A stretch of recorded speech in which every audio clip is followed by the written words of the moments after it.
আসসালামু আলাইকুম বন্ধুরা, কেমন আছেন সবাই? আশা করি ভালো আছেন। আজকে ভিডিও একটু ভিন্ন রকম। দেখতে পাচ্ছেন আমার হাতে কোরআন শরীফ কোরআনুল কারীম রয়েছে। তো আমি কিছু জানার বিষয় আছে, আপনাদেরও কিছু শোনার বিষয়। তো ভিডিওটি কেউ স্কিপ করবেন না, দয়া করে ফুল ভিডিওটি দেখুন এবং তারপর আপনার মন্তব্য কমেন্টে জানাবেন। আজকে ভিডিওটি না দেখলে আপনি অনেক কিছু মিস করে ফেলবেন। তো কথা না বলে শুরু করি। আমি টাইটেল দেখতে পাচ্ছেন, লিখেছি পাখি কেন পোষা, আমি কেন পাখি মারি এবং পাখি মারা যায় কিনা।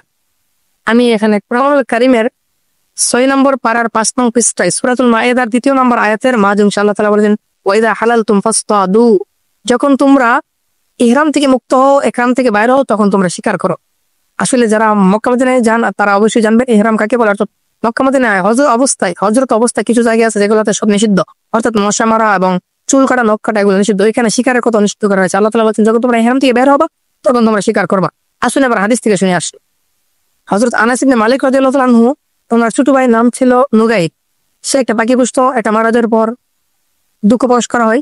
তখন থেকে হযরত ইমাম শাফি রহমাতুল্লাহ আলাই এবং আরো আহলে ইলমরা বলেছেন পাখি পোষা যায়, এতগুলো পোষা যাবে।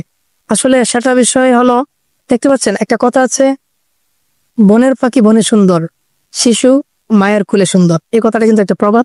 তো সেই কথা থেকে লক্ষ্য করে পাখি না পোষাই ভালো। তো পোষা যায় আছে কোন পাখিগুলো, যেগুলো আপনি এটা দৃষ্টি রাখতে হবে, আপনাকে লক্ষ্য রাখতে হবে যে এটা কোনো হক আদায়, পরিপূর্ণ হক আদায় হচ্ছে কিনা। আমি সেই বিষয়ে যাচ্ছি না, আমি আছি শিকারের বিষয়। শিকার অবশ্যই জায়েজ যদি এটা হালাল পাখি হয়, অর্থাৎ হালাল প্রাণী শিকার করা অবশ্যই জায়েজ।